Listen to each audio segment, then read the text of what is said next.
morning, everyone. Welcome to the first annual In-Memory Computing Summit here in Europe. My name is Terry Erzman. I'm the Vice President of Marketing for GridGain Systems. Just a little bit of housekeeping before we get started today. So the breaks will be in the exhibit area. So the first one is actually starting at 10:20, so after the keynotes. Lunch, which is co-sponsored by Scale-Out Software, is in the Zurich room, which is across through the exhibit area. That's the room in the back there, so we'll direct you back there for lunch. Remind you all, there's a passport program card, which you should have received when you registered. If you get that stamped by all the participating sponsors, then you'll be entered in a raffle, which we'll do at the end of the day tomorrow and give away some good prizes. Tonight, there's a reception following the breakout sessions. It starts at 5:40. It'll be in the exhibit area, so I hope everyone can join us for that. And finally, for those of you from North America or potentially interested in traveling to North America, we have the In-Memory Computing Summit in Silicon Valley, which is October 24th and 25th. And for those of you interested in speaking, the call for papers for that is open now as well. So if you'd like to submit a talk for that, please do so. I'd like to say a thanks to our sponsors. So besides GridGain, obviously, we have Scale-Out Software, who is our gold sponsor. Thanks to our silver sponsors, Hazelcast, Fujitsu, Redis Labs, VoltDB, and StarCounter. And we have two foundation sponsors, SNIA and the Apache Software Foundation. So thank you for all of our sponsors. Please stop by and say hello out in the exhibit area. And also I'd like to say thanks to our conference committee. So they're the folks who went through all of the talks that were submitted, chose the agenda for us. I'll let you say thanks to them individually, but we've got the list here, and it's also on the conference website. One other housekeeping item as far as the talks. So the signage outside the breakout rooms is correct, and it's also correct on the conference website. So if you have any questions, those are the two places that are correct. There's, I think, a couple talks on the main board out front that are a little bit out of date now, so just check the signs outside these breakout session rooms. The breakout sessions will be right here. When we take our first break, we'll pull the walls here, so there'll be 3 rooms. So this will be where you come back for the breakout sessions as well. Okay, so I would like to introduce our first speaker. That's Abe Kleinfeld. Abe joined GridGain as President and CEO of 2013 and has transformed the company into the leading open source in-memory computing platform provider. Since joining GridGain, the company has averaged triple-digit annual sales growth and raised $16 million in Series B venture financing. Prior to joining GridGain, Abe was president and CEO of network security leader nCircle, a company he led from early stage to over 6,500 enterprise customers and $40 million in annual sales. In April 2013, nCircle was acquired by Tripwire. Before nCircle, Abe was president and CEO of Eloquent, a leading provider of rich media communication solutions. Prior to Eloquent, Abe co-founded document management leader Odesta Systems Corporation, where he played a key role in building the company from startup in 1991 through its merger with OTEX Corporation in 1995 and subsequent IPO in 1996. Abe holds a bachelor's degree in computer science from the State University of New York at Oswego and is an avid photographer and science fiction fan. Please join me in welcoming Abe.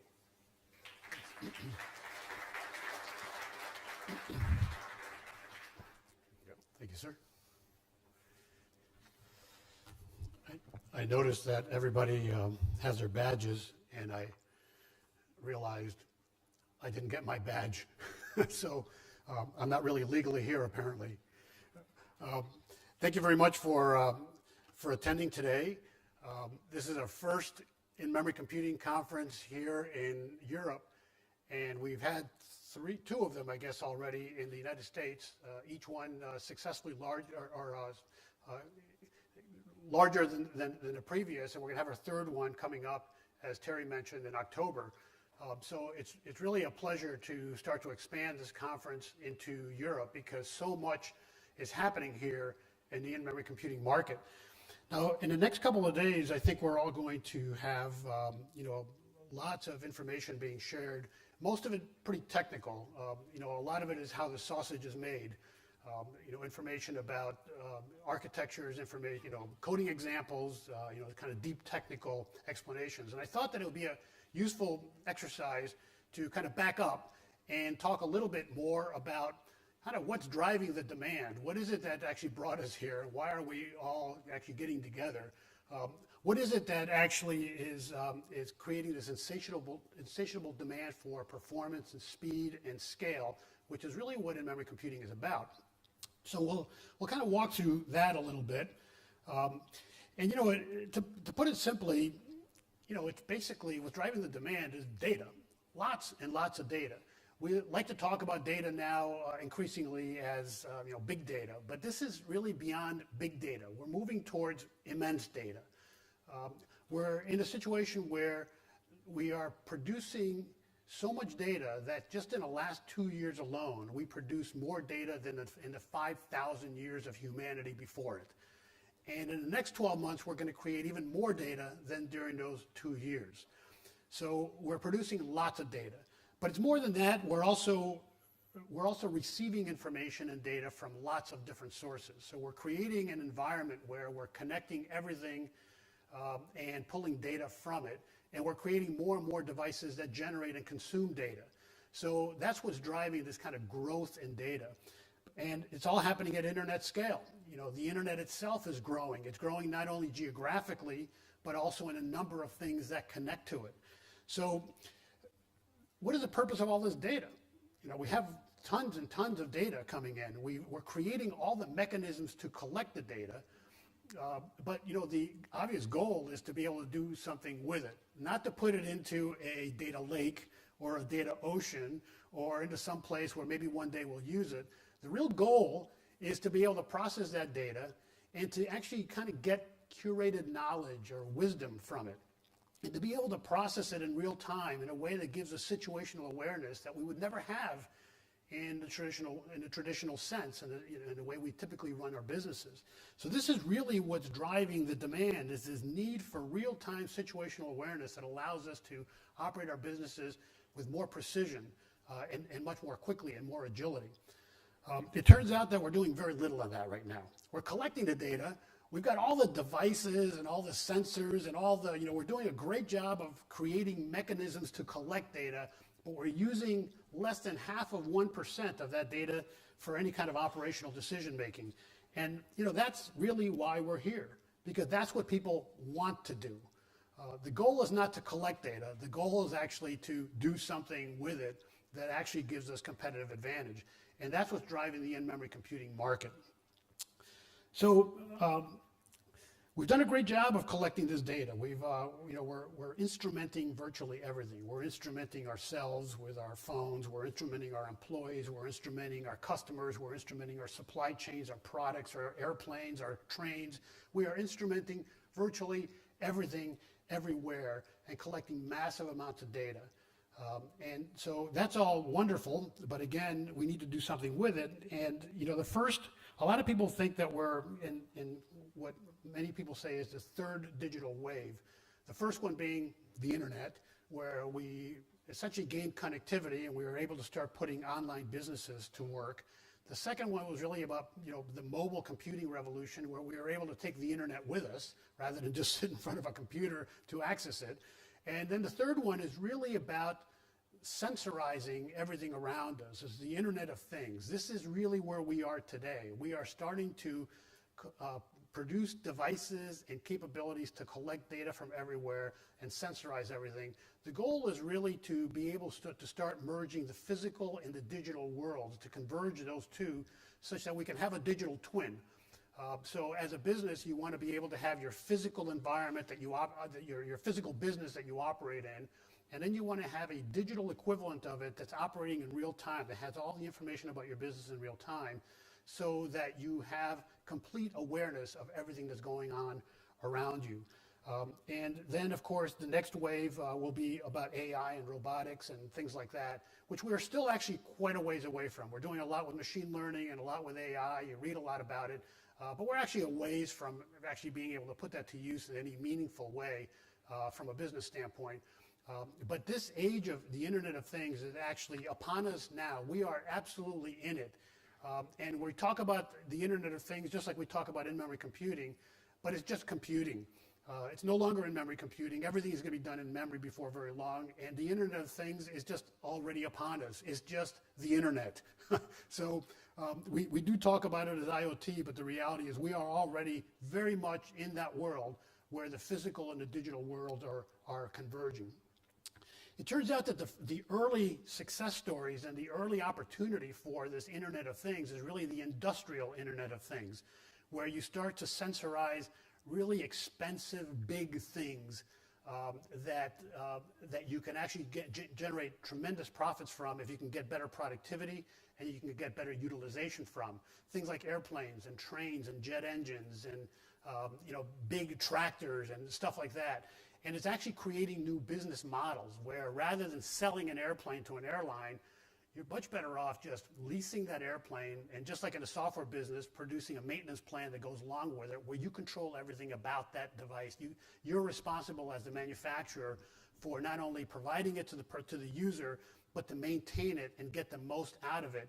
And by sensorizing everything and collecting constant information about how it's being utilized, you can make sure that there's zero downtime. You can make sure that the life of the aircraft lasts, an extra 2 or 3 years, and you can generate that much more profit from it.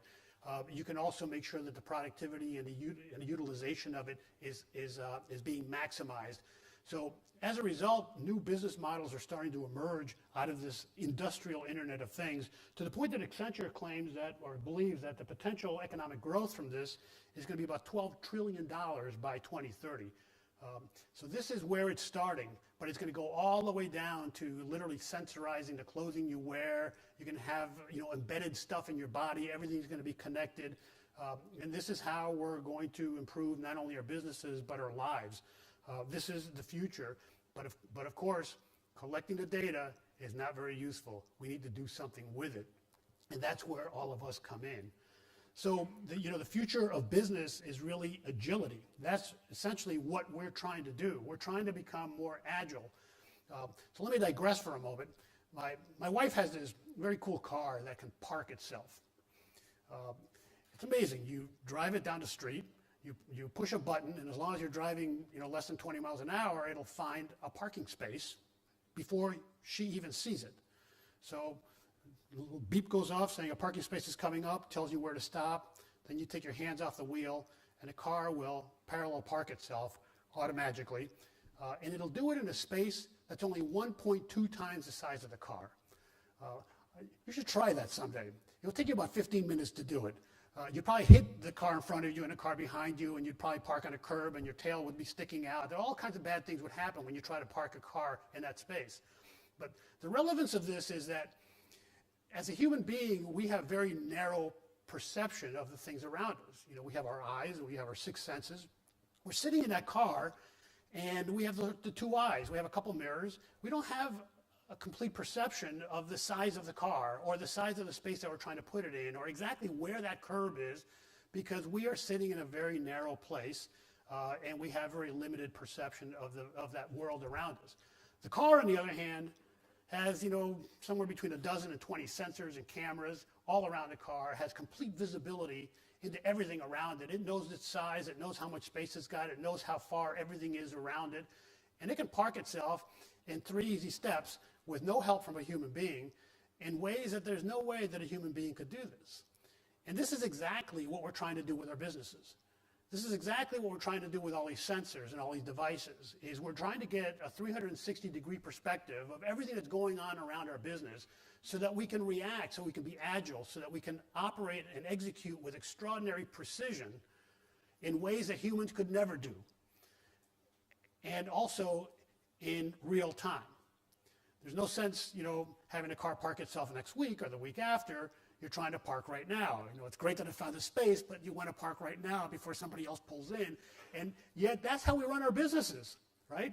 We are instrumenting it all, but we are utilizing the information next week or next month. And that's not exactly what we're trying to do. We're trying to have visibility into what our competitors are doing so we can take action right now. We're trying to get visibility into the market, both regionally and globally, so that we can take advantage of opportunities right now. If there's sudden adversity, we want to know about it instantly, and we want the business to react with as little input from humans as possible. So this is where the curated knowledge and wisdom comes in. And as new business opportunities appear, we want the business to automatically recognize that and adjust to it, because a lot of these business opportunities only last a few minutes or a few hours. If it's raining in Brussels right now, and the umbrellas are flying out of the retail store, we want to ship more umbrellas to that retail store right now. We don't even want a human being involved in that. Just automate, the umbrellas are flying out the door, send more umbrellas right now, and raise the prices. That's what we want to do. Simple. It's really that simple. And it's very difficult to do that. And I'll tell you why it's difficult to do that. It's not because the technology doesn't exist. We are the people in this room and the community around us are the ones that are providing the technology that exists. But the world is still operating in a very old way. Basically, 50-year-old architectures is what everybody's using right now. The traditional architecture basically has your operational database sitting on one platform, and nobody wants to touch that because you don't want to slow down transactions, you don't want to mess anything up, so you're certainly not going to do any queries on that. You're not going to do any analytics on that. So you want to make sure that that's not damaged in any way and nobody's messing around with that. So you have your operational data in one place. And so what you do is you take a snapshot of that, maybe daily or weekly or monthly, and you move it over. You go through this long process and you move it over to this data warehouse or some Hadoop data lake somewhere. And with the goal of being able to do analytics on that information at some point. But of course, by the time it gets there, it's already, because you have to go through all this transformation stuff. By the time it gets there, it's already old. You're working on day-old, week-old, or month-old data. And next week you find out that it was raining in Brussels. And that's today's world. This is what we are. This is the world that we operate in today. And this is not what we're sensorizing ourselves for. This is not what we're investing in. We're investing in all this data collection so that we can do something with that data right now. And so what the world really wants to move towards is this HTAP architecture, this hybrid transaction analytic processing architecture, where you basically have a very robust in-memory distributed store where all your operational data and your analytics can go, so that you're actually doing analysis on your data in real time and affecting operations as a result of that analysis. Those are two separate things. One thing is to do analysis on it, another one is to actually affect the operations. But that's really what we're trying to do. This is where we're going. This is what we are enabling. This is what in-memory computing is really, truly about.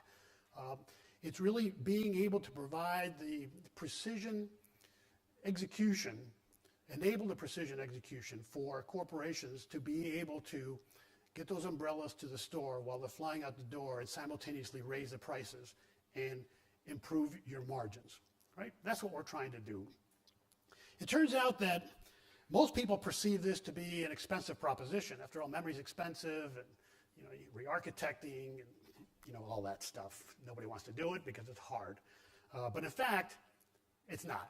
It's actually cheaper to do this. It turns out that it's much more cost-effective to have an HTAP architecture because right now we have two entire stacks. You look at any IT organization, any major corporation, and you've got the operational guys, and you've got this other organization that's all doing, analytics.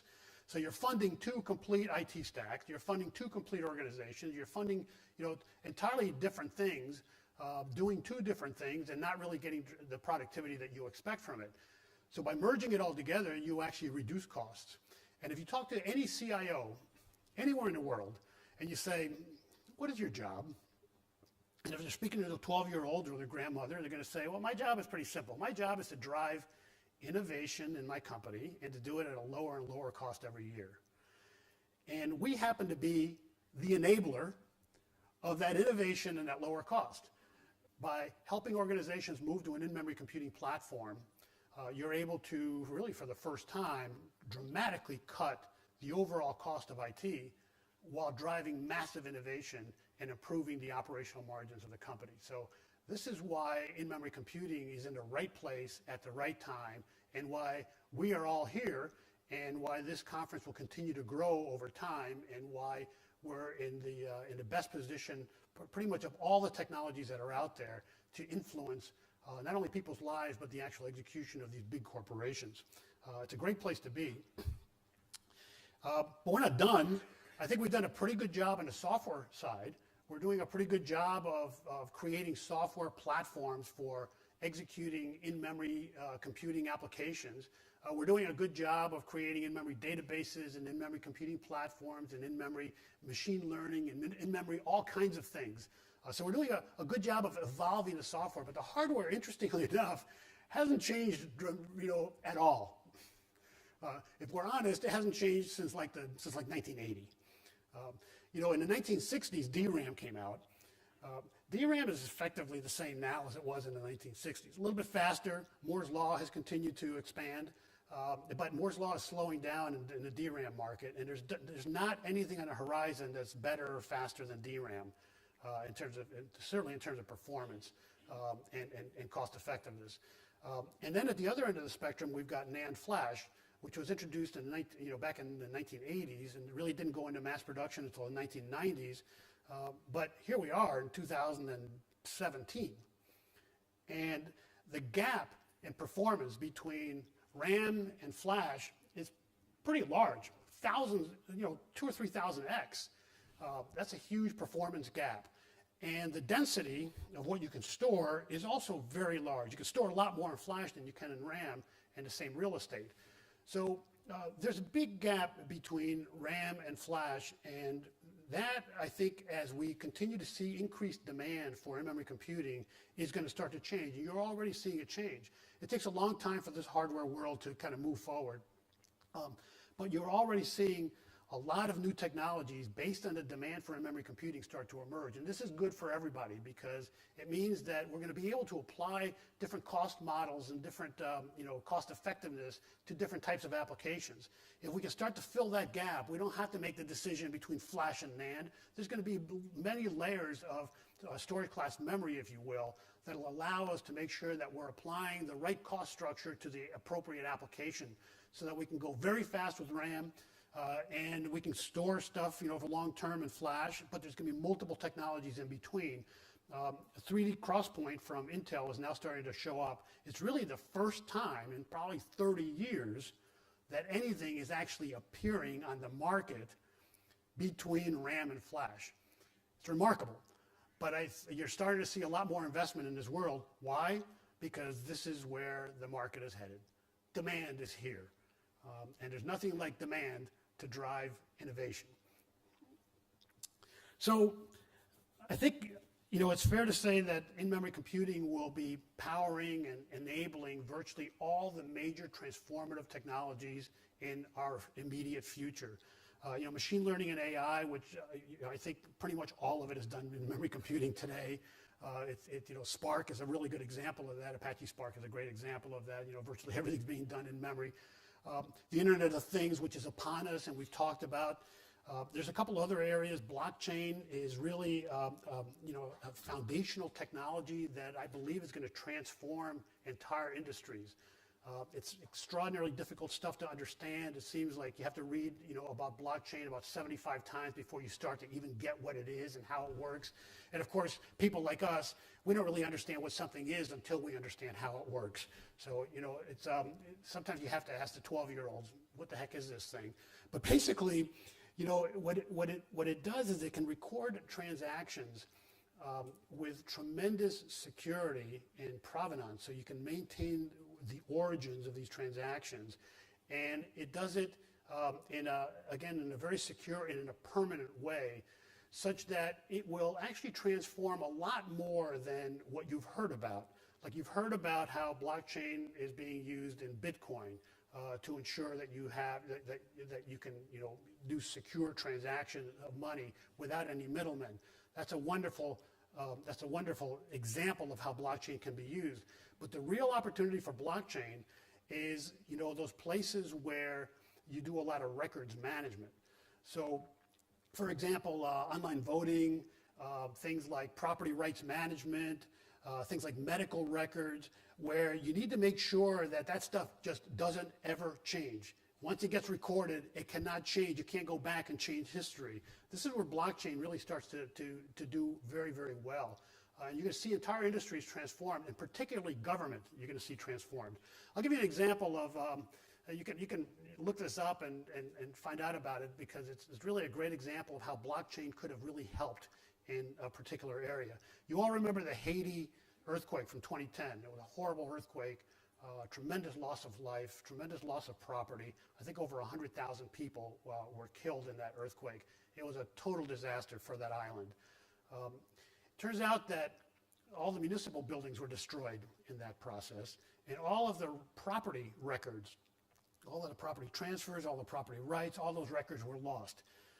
And the backup buildings were lost also. There were no property records. And then suddenly everybody that wants to claim their property and rebuild, they found that there were other people claiming that their property belonged to somebody else. And there was no way to prove that.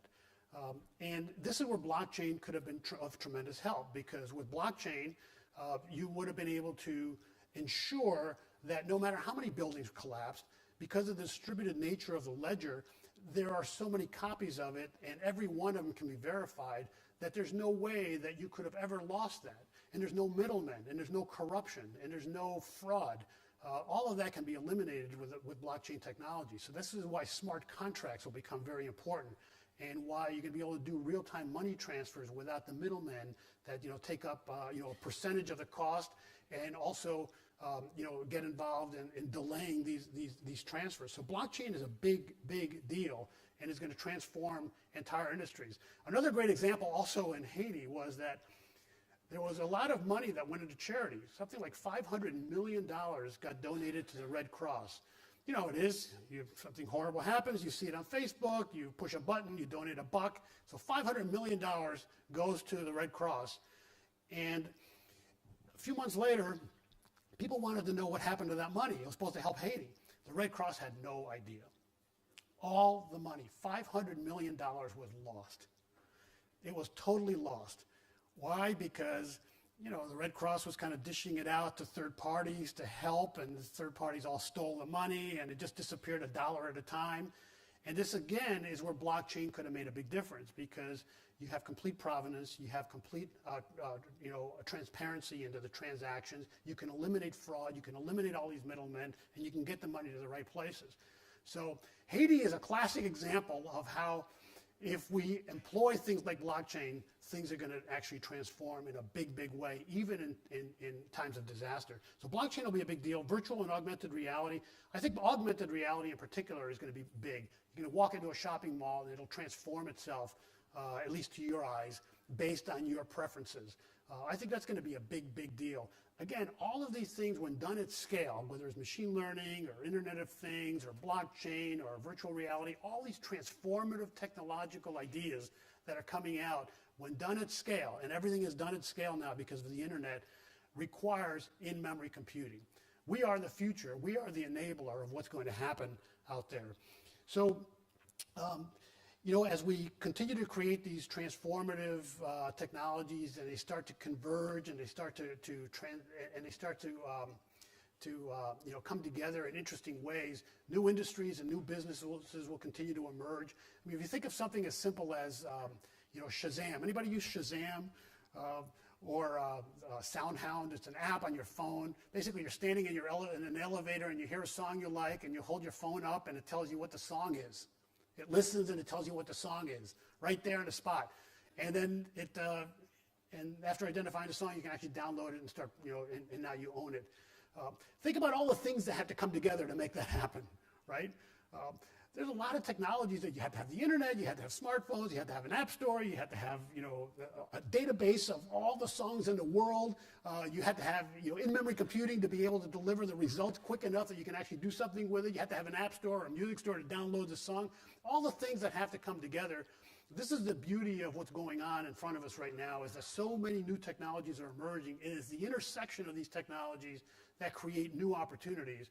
But the one thing that's absolutely clear is that all of them are generating a lot of data.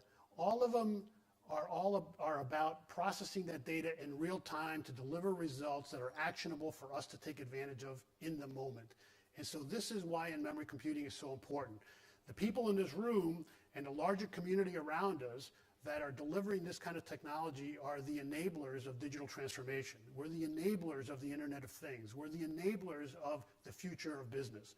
So I'll let you keep that in mind as you go through this conference over the next couple of days. And again, I want to thank you all for attending, and I hope you enjoy the conference, and I'll look forward to meeting every one of you during that time. All right, thank you. So next we have Felix Greevy, who's the Director of Product Management at MISIS, where he has been working in the finance industry for 19 years now. So after various roles in development, sales, and business development, Felix is leading the product management of Fusion Fabric Cloud, the MISIS application platform as a service, where HTML5, GPUs, big data, open connectivity, and other cutting-edge technologies are key pillars to power their next-generation platform servicing the financial community. Married and the father of 2 children, Felix holds an engineering degree in telecommunications from SUP Galilee School in Paris. Please join me in welcoming Felix. Thank you. Thanks, Terry. Thank you. Thank you, Terry, for the introduction. So, hello everyone. So I'm Felix Greevy. So I'm heading the product management for Finastra. So Finastra is a new company that has been formed last week, basically, which is merging MISIS and another company called D&H. So a brand new company that I'm happy to present today. So we now the third largest fintech in the industry, and what I'm going to talk about you today is how in-memory computing is used in the financial industry, and what do we do Finastra as a new era in order to do platform as a service and enable collaboration with fintech and as well university. So a little bit of context in the banking industry. Since 2007, the banks did not really recover from the crisis. So if we look at ROE, so return on equity, which is a key measurement of the bank profitability, basically, we can see that in 2007, we are talking about 15%. Nowadays, we're talking about 6%. So that's more or less if you want to measure the profitability of a bank. So what happened? Obviously, we had a crisis. And since then, market has moved to a more low volume, higher quantity of product with lower margin, which means that banks are struggling to recover from a high profit. So as well, banks are facing a lot of competition from fintechs, from new technology. So basically, all in all, there's a lot of things to do in order to improve the situation for all those banks, and something that obviously we can do. On the other side, so it's a little bit small, but following the crisis, we have a lot of pressure from regulations. Basically, across the world, regulators have tried to put in place rules in order to control how the banks are operating and their profitability in the market. So basically, I will give you a couple of examples of those rules. So first, there's one rule called, so it's kind of technical, but it's very relevant in the context of in-memory computing and big data. So one of the rules is called FRTB, Fundamental Review of the Trading Book, which is a regulation that is going to come in force in 2020.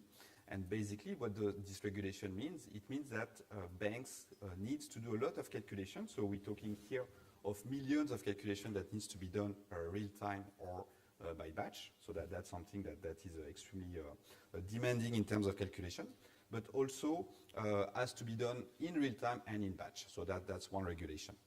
The other one is something that we commonly call XVA, so something that the people who knows a lot banking industry is called CVA, KVA, FVA, etc. And here we're talking of billions of calculations that needs to be done by banks. So basically what regulations are asking to bank, you were doing business before the way you did, and obviously didn't work. So now we want to control what you do. And in order to control that, what the regulator is asking to bank is to perform a lot of calculation, back testing, stress testing, in order to make sure that the exposure there is correct compared to the market. So that's exactly what is asked by bank, by the regulator. Another regulation that is going to impact you and me is called PSD2, which is a European regulation. So the two previous regulations were kind of impacting more capital market, so the traders and all this type of investment bank business. PSD2 is going to impact you and me. It's basically asking to the bank to open up API, so any third party can connect to your bank account if you, of course, agree to it, so if you give your consent, so they can get access to your bank account and provide you PFM, so personal finance mobile application, and so on and so forth. So innovative application connected directly to your bank account. And for that, banks as well need to do a little revolution, which means that they need to expose transactions. So if you look at big banks, there are millions of customers, billions of bank accounts that are managed. And with this regulation, it is asked by them to expose those millions of transactions for third parties so they can get access to them, aggregate them. So here you can already see there's a lot of behind the scene big data involved, so therefore potentially in-memory computation. So if you look at all those different areas, it's clear that we need to do things differently. So the software that were designed 30 years ago, 40 years ago, in order to achieve that, is definitely not suited to do real-time calculation and manage that millions or billions of data.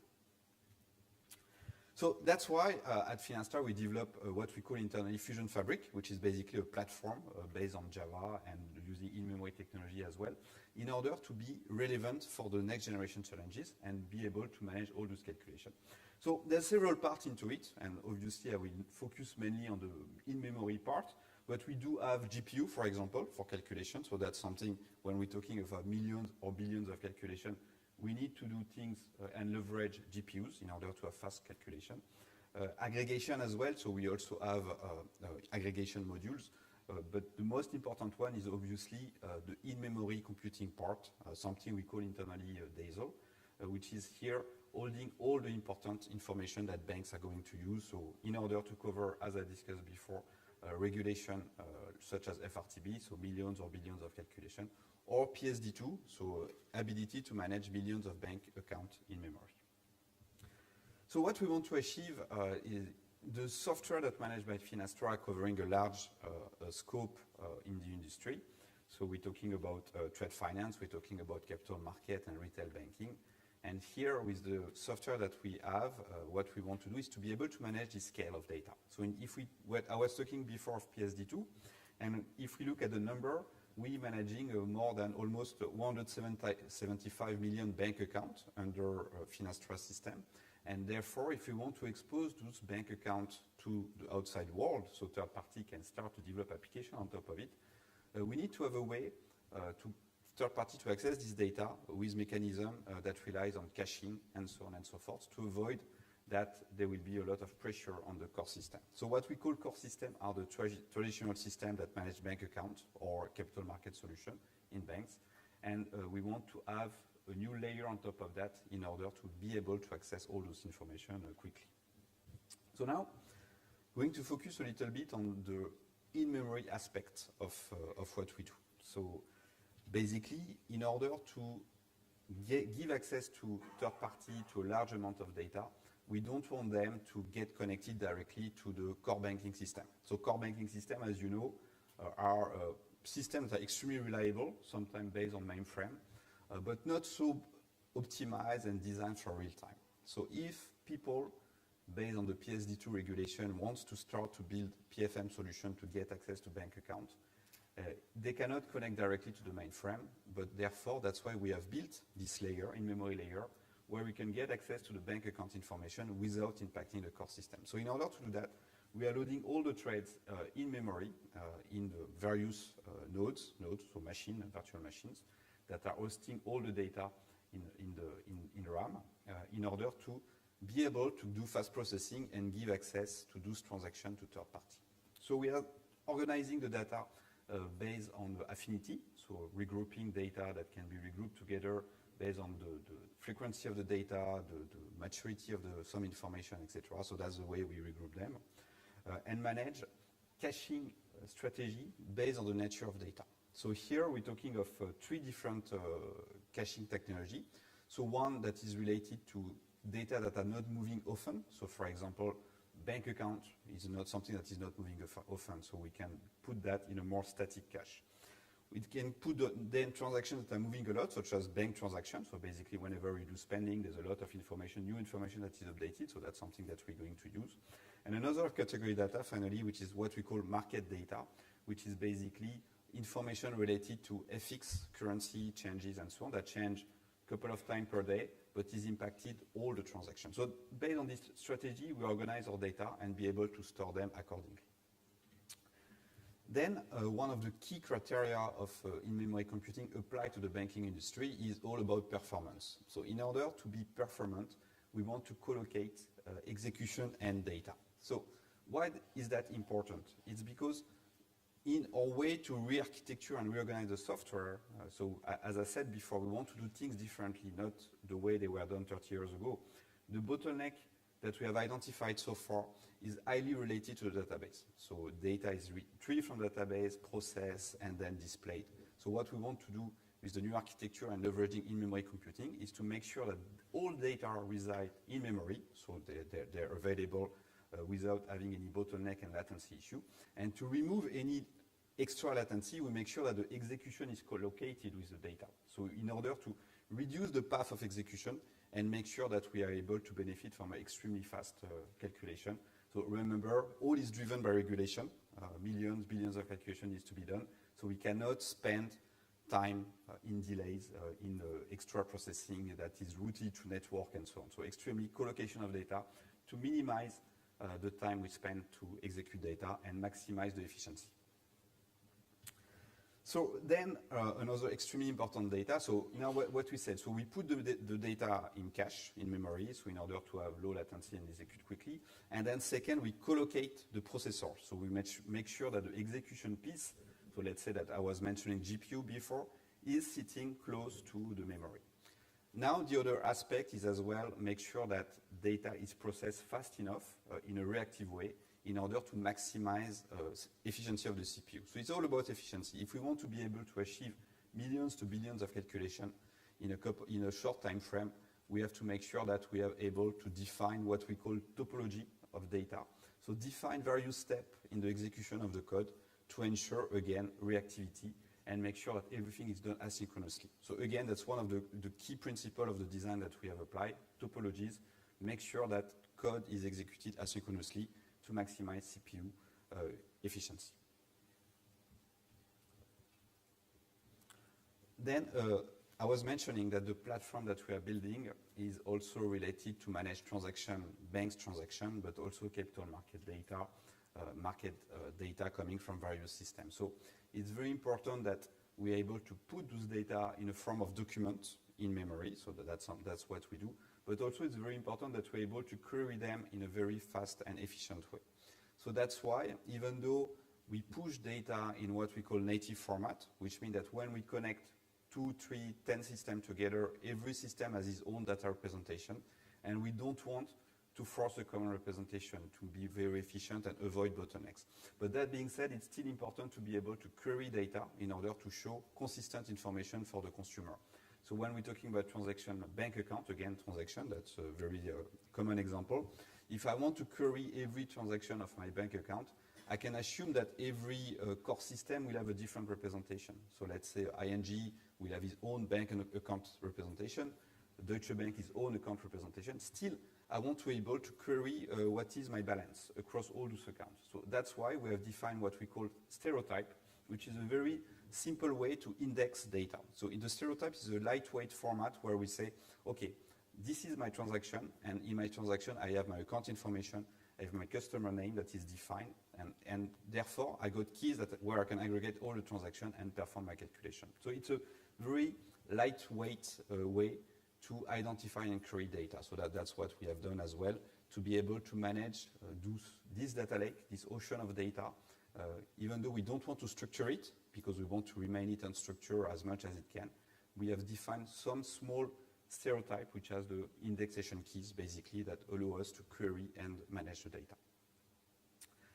And finally, so as I was mentioning, our vision is to be able to connect multiple systems together, coming from different, so first in Finastra, XMysis, we have a bunch of different software coming from different background, different history, so all coming for their own representation. And as well, we want to be able to include third-party core system or any competitor software in the data lake, in my computing strategy that we want to put in place. And that's what we have designed, the strategy of putting unstructured data and not forcing any common data model. So whenever we force common data model, it's something that could potentially be more efficient when you do your processing and your calculation.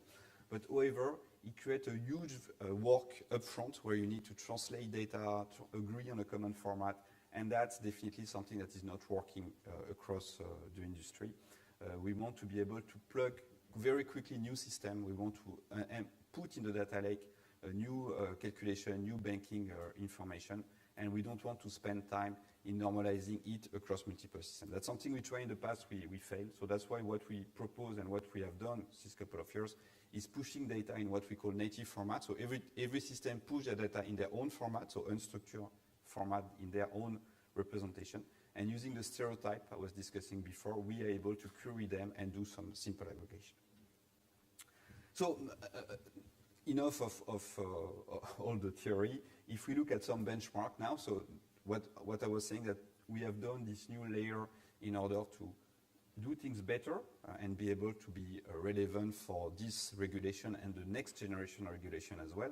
And therefore, we put all the information in memory, and we're coding GPU in order to do calculation. So here, if you talk about the valuation of a swap portfolio, so swaps are simple derivatives in financial industry that is extremely used by banks. So that's the most common used derivatives.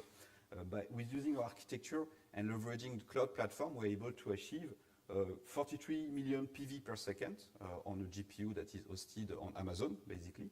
So which means that it's really for banks important to be able to get extremely good performance, so millions PV per second. So as a comparison, if you use a standard software algorithm, you will achieve something close to 25,000 calculations per second to maximum 100,000 calculations per second. So with the new architecture that we put in place, combining in-memory representation and GPU, we're able to achieve 50 million of calculations per second. So it's really give you some concrete example of how in-memory computing can really change the way banks are operating, and that's why we are bringing to the market nowadays. And as well, on purpose, we have done this benchmark on Amazon to show as well that the cost related to doing this benchmark is fairly low. So the rental cost of such machine, so it's something like $10 per hour. So if you compare to what it used to be needed in order to do calculation to what we have today, it's extremely interesting to see the performance that we get today. So that's the framework that we have put in place since a couple of years now. And obviously, it's very performance, very good. But that being said, as I was saying, regulation is constantly evolving, and we have a lot of local regulation as well. You know, we have a lot of jurisdiction. We have Europe, US, Asia. Within Asia, we have the jurisdiction for Australia, for Singapore, etc., etc. So how do we cope with all those changes? And that's why what we have unleashed is a way for people to collaborate. So the purpose of this discussion is to say the collaboration. So that's what we want to unleash. We develop a platform, and we want to make sure that fintech and academics basically can use the platform to develop new features and collaborate on top of the platform that we have developed using in-memory computing. So the idea is to enable what we call app economy for the banking industry, leveraging the platform that we have defined since a couple of years, the in-memory based computing, in order to bring speed and innovation, and open innovation to everyone. So instead of waiting for Finastra to develop software and deliver them to the market, our strategy is to say that now we give platform to third party so they can themselves develop new application. They can be proposed to banks. So it's a way to have more speed and innovation. So we leverage the Fusion Fabric platform, so basically in-memory computing that is residing behind the scene. So people, third-party developer, fintech, etc., can use what we call the Fusion Curator in order to be able to develop new applications that will be available and given to the banks. So in a nutshell, something we can discuss in much more details during different breaks. So we have used some various open source software to be cloud native, such as Cloud Foundry, for example, or the Netflix open source stack, in order to make sure we can manage the cloud features, the scalability, elasticity that we need, in order to bring this capacity on the cloud. So if we look at this diagram, so to explain what we are giving to people, is the ability to get access to the in-memory power. So that's what you can see, data lake as a service. So we are pushing all the transaction, all the data that you need in the data lake. So we have banking applications that are sitting in banks. They are pushed in the cloud, put in the in-memory framework that is residing on the cloud and using in-memory computing. And we give access to third party high-level API so they can develop new application and push that into our store. So the idea is to open up, as I said, collaboration and contribution across the industry, so across academics, fintech, etc. So we have banks connected to the platform, sending data to the platform, and fintech and students be able to develop application in order to create new added value for customers. Because the whole idea of the platform is to say that we want to open up innovation to third parties. So the in-memory computing framework that we developed with all the cutting-edge features such as GPU, we want to give that now to third parties so they can develop application. And the result is the following. So the ability to create application across different branch of the financial industry. So treasury management, so something widely used, capital market, corporate banking, investment management, risk, and retail banking. So that's the idea that we are launching this year, giving ability for students, third party, to build application on top of the platform, leveraging in-memory computing, so in order to solve the challenge faced by the industry with the millions and billion calculations to be done, by just using the platform that we are defining. So if you want to know more, we will be here for a couple of days. So I'm here with my colleague Romain. So Romain, maybe you can just stand up. He's an architect and working in the Finastra. So we will be able to answer many more technical questions related to this exciting topic of in-memory computing. Thanks a lot for your attention, and hope to talk to you during the break. Thank you. Finally, we have Chris Goodall, who will speak to us today. He is the director of CG Consultancy. Chris formerly held senior technology positions for companies such as IBM, UBS Investment Bank, and Citigroup, and he has over 17 years technology experience from development through to management. CG Consultancy specializes in tech turnaround for fast growth businesses, due diligence review for investors, as well as providing and managing consultant teams for project implementation. Chris is also co-founder of software development firm 512.com. CG Consultancy has developed an industry-leading solution using in-memory technology for Jack Travel. Jack Travel is an established 350 million pound turnover provider of hotel accommodations. And CG Consultancy supplied a full agile development, software development team, and Chris was named interim CEO for the large-scale integration project Jack Travel undertook following a company acquisition in 2015. Please join me in welcoming Chris.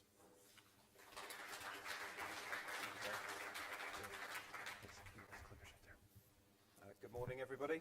Welcome to the conference. Thanks for the introduction, Terry. I'm here this morning to give you, I guess, a consultant's view of trends and direction within the travel industry and observations that we've, I guess, made based on some of our recent consultancy engagements. It did sound like a big sales pitch for my company at the beginning, so I'll try and skip through as much of that as quickly as possible. So just in terms of an agenda, I've got a lot less slides than the previous presenters, so I'm going to have to try and string this out a little bit. So an introduction, a bit about myself, my background, looking back at in-memory grid computing from sort of my experience, I guess, over the years, how that's changed, how that's evolved, and to the latest sort of technologies using Apache Ignite, Hazelcast, and other sort of vendors. Some use cases for the travel industry. There's going to be lots of those. We've just got a selection to sort of present today. And then hopefully the benefits and sort of the return on investment you can get from using these technologies within that industry. And I think it's also quite transferable. It's not just the travel industry. I think this applies to a number of different industry sectors. And some of my background in the banking industry, I think there's lots of correlation and carryover there. It's probably a bit small on there. So I'll go through this quickly. My background, I was a software developer. I have a computer science degree. I spent the first sort of few years working for IBM Labs in Winchester. Abe mentioned the three revolutions of data. I think I've probably seen all three of those, so I guess that makes me quite old, or makes me feel old anyway.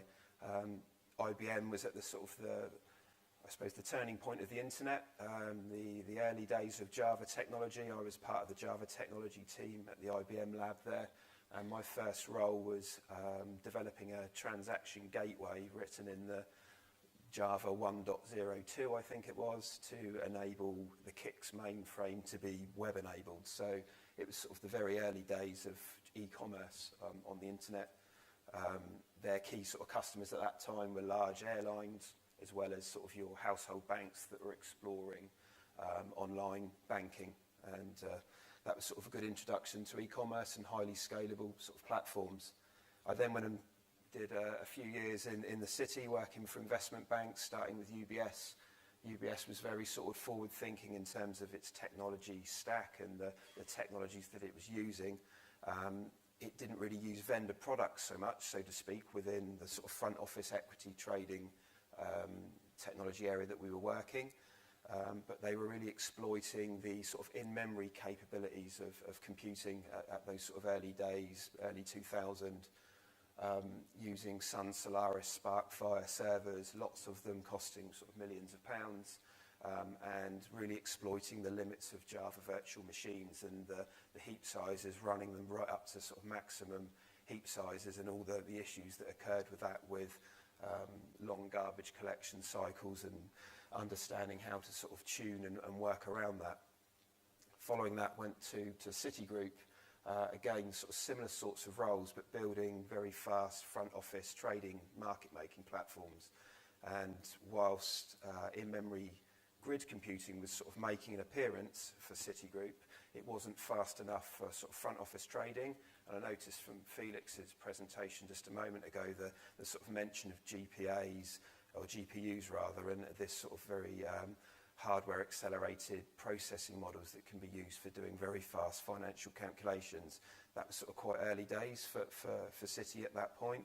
What they did use was a grid platform based on technology from Symphony, and that allowed them to sort of build some proprietary data centers with thousands of nodes that would recalculate their trading risk P&L positions in near real time. Their sort of previous scenario was that this would run off the back of SQL or Sybase databases overnight, and 9 times out of 10 they would fail, and then the next day traders would be essentially trading in the markets blind without a view of their sort of financial positions, which obviously worried the heads of trading desks, and then the technologists such as us who used to get it in the air because the traders were complaining that the technology wasn't fit for purpose. So this was sort of, as I could see it, the advent of, or the changeover to using more sort of in-memory grid technologies to try and improve those scenarios. And whilst the front office platforms that we were building at that time we always wanted to do it in the lowest level language as possible, whether that was C++ or C for the pricing engines.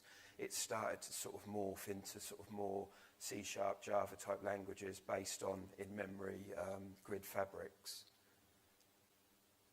So just a very quick slide on what I do now. So I run a consultancy business primarily, and we work with businesses that are fast growth in nature to help them professionalise, bringing in the right sort of staff in terms of whether that's sort of senior technologists right the way down to sort of developers and architects. We get a lot of our work from private equity and venture capitalist businesses. So they're looking to invest in companies, and we will carry out technology due diligence, essentially going into different companies and understanding whether their tech is good or not, or whether there's room for improvement, and then sort of promoting, maybe some improvements in sort of best practice going forward.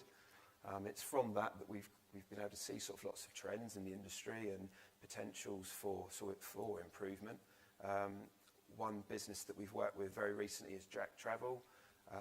They're a very large hotel accommodation wholesale provider. They get lots of search a day in terms of people looking up hotel inventory. 200 to 300 million searches a day is sort of the norm, and the growth rate is carrying on at that sort of 500-600 million probably in the next couple of years. So they're spending lots of money on sort of hardware and hosting the current search platform, and we've redeveloped a solution using in-memory grid computing to help improve performance but also reduce costs, which I've got a slide on in a moment. And we also have a subset of consultants that are experienced in grid computing and those sort of key skills. also run a software company in parallel to this, and we develop online platforms. So primarily Java-based, and they're enterprise-grade systems for sort of bigger businesses, and there's our customer list down there. So grid computing way back when. And I think it's just really the time that I had when I was at Citigroup was sort of observing some of the trends, I guess, that was happening there, and Citigroup's approach to solving this big problem of having real-time profit and loss or trade position information that was fragile at best, to be honest. So the platform that was in production at the time before they rolled out the in-memory compute project was pretty flaky. It would run on databases overnight, and it would very rarely sort of complete on time. So, as I said earlier, traders would be sort of blind in the markets the next day. So there was a big push to redevelop this platform using this in-memory compute with thousands of nodes. They had data centers based in sort of the key trading locations in Europe, in Asia, and the US. And it used an in-memory tech or fabric called Symphony at the time, which I believe was then sold to Hewlett-Packard and then on to IBM. It was fast enough for that sort of back office risk P&L, but not fast enough for the front office pricing, which needed sort of very complex financial calculations, which they call Monte Carlo simulations. And I guess the sort of key takeaways from that was that it was very expensive to deliver that platform. It was well over $20 million to design those data centers to run those in-memory compute nodes. And it was relatively slow when looking at the sort of the numbers that you can achieve using technologies such as Apache Ignite and Hazelcast. So sort of moving on to the travel industry, so opportunities within that sector. And I know there's sort of a couple of other people here for these 2 days that are also giving detailed presentations within this sector. Bart Hansen, who's presenting on tour operators, who's over there, and Francesco, who's sat at the front here from Jack Travel, will be presenting in more detail what the work that's being done at Jack Travel. So just a couple of use cases really to sort of discuss and present. I think the key thing that we've observed when looking at the sort of platforms that the businesses are using in the travel sector is a lot of it is based on legacy tech, and that can really be sort of Visual Basic 6, sort of age of software, with lots of investment within sort of stored procedures that are very convoluted, very complex, difficult to unwind, difficult to maintain. The systems themselves are generally good at what they do, but very difficult to adapt or improve or change going forward. So sort of one of the sort of key observations, and I think parts of those systems need to be scalable, other parts don't. So there's a real mixture of sort of tech requirements or things that it needs to deal with.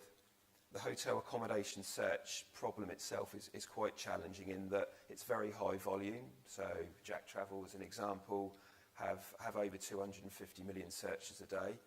They need to return responses in under a second.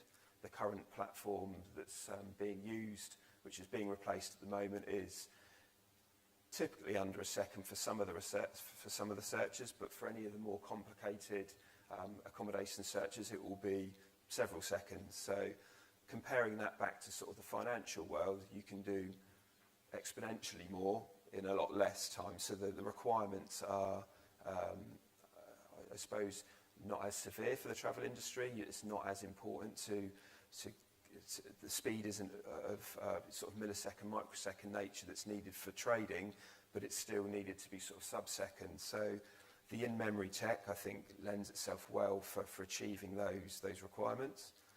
There's lots of complex room-type, accommodation-type combinations that need to be, I guess, pre-calculated or calculated in a real-time nature, depending on the search, with margins applied, other types of agent-type calculations that need to be factored in. So there's various inputs that need to feed into a pricing model and to be able to return that result. very quickly. Again, doing all that in memory lends itself very well. And then having a framework that sits around that in-memory fabric to receive intraday updates.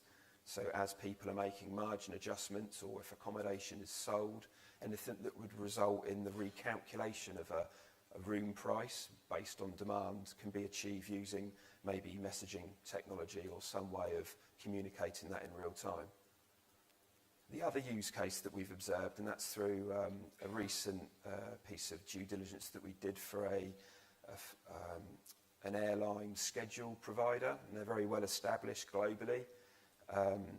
And looking at their technology stack, they'd achieved some in-memory computing using older IBM, JBoss application servers that are potentially 10, 15 years in age. It felt that that was sort of a ripe area for redeveloping that complex challenge of working out every possible flight combination based on a particular query.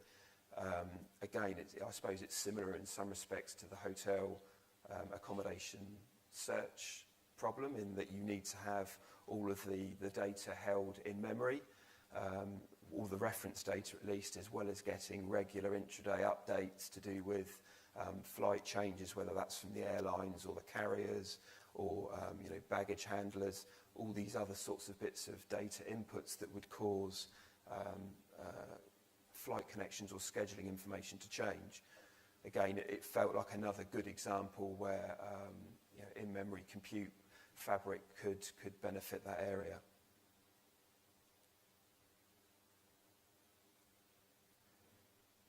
So I think looking at the benefits overall for the travel industry, for this particular technology set, for me it's really giving them a migration path.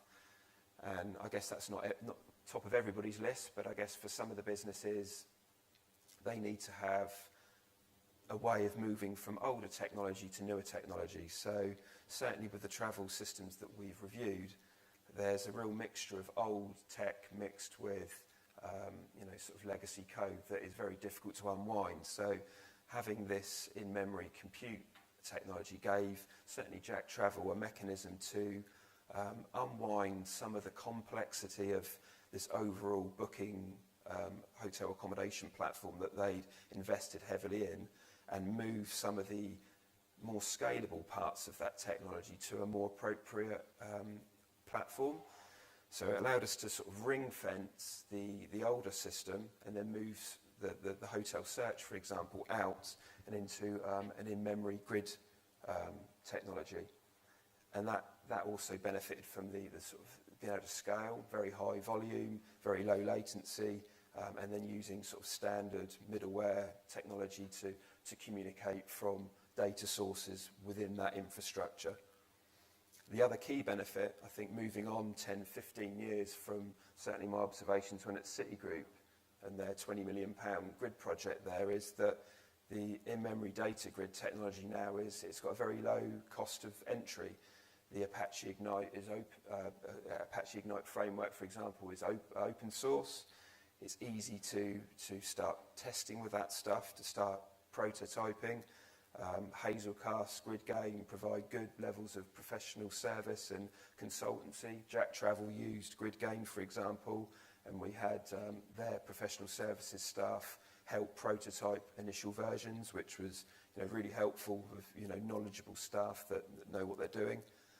Another massive thing, certainly for the board of directors at Jack Travel, was the ability to reduce data center costs. So with their hosting bills being way north of 150,000 a month with rack space, pounds, they've got hundreds of servers that are, to sort of solve the scalability problem at present, they would throw more hardware at the problem. With the in-memory data grid technology, they can cut that back by nearly 90%. So it's a huge saving, and I think that essentially pays for the project in itself within a couple of years of rolling this out. Additionally, it's looking at the technology. It's a more fit for purpose technology to use for this type of problem, as well as it being fast and cheap and returning data in milliseconds or microseconds. So for us, we can see a lot more businesses using this, whether they're medium, large, and I think some of the sort of small companies can benefit from this as well. So it's exciting times, I think, ahead for in-memory computing. Hopefully this has resonated with some of you and it's of interest. If you have any sort of questions, feel free to grab me during the 2 days whilst we're here. I've got my email address on here as well for any questions you want to send offline. Hope you all enjoy the conference and thank you very much.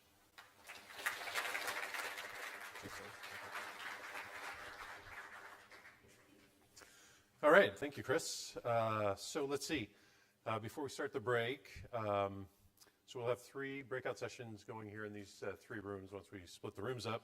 I think we've got a lot of great speakers. I'm sure you may run into some times when you would say, geez, I wish I was able to be in 2 places at once. The good news is we're recording all the sessions, so those will be up on the conference website in the next week or 2. So if you miss a session that you really like to attend, you should be able to watch it online. The one other thing I'll mention is everyone in your badge packet has these this little yellow bag that's got some little business cards in it, since it seems these days fewer and fewer people actually have their own business cards. If you'd like any of the exhibitors to contact you after the conference, please give them one of your cards from your little packet if you don't have your own business cards. With that, we will take a break from the keynotes and have a break in the exhibit area. Thanks, everyone, and have a good day today. It was just like a movie. It was just like a